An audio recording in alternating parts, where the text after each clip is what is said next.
সবাই আপনাদের সাথে নতুন একটা ফ্যামিলি ব্লগ নিয়ে আসলাম। এখন কনে বিদায় হইব। এই যে দেখেন গাড়ি আসতেছে। আপনাদের কন্যা সাজাইছি, ওই ভিডিও দিছি, আপনারা ওটা দেখবেন। আজকে সকালে আমি কন্যা সাজাইছি। তো এখন আমাদের বাসার নিচে তো সেন্টার, এই যে আপনারা জানেন।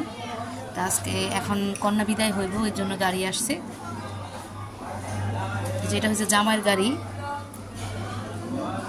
এখন কন্যা চলে যাব।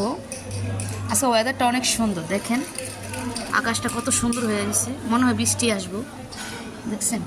তো যে যেখান থেকে আমার ব্লগটা দেখতেছেন, অবশ্যই আমার ভাই আমার বোনেরা আমার চ্যানেলটা সাবস্ক্রাইব করে সম্পূর্ণ ভিডিওটা দেখবেন, আমার পাশে থাকবেন। আপনাদের জন্যই এ পর্যন্ত আসতে পারছি, এর জন্য অনেক ধন্যবাদ। আপনাদের জন্য মন থেকে দোয়া রইল, দোয়া করি যে যেখানে আছেন সুস্থ থাকেন, আমার জন্য দোয়া করবেন। এখন কন্যা চলে যাবে একটু পরে। এই যে ক্যামেরাম্যান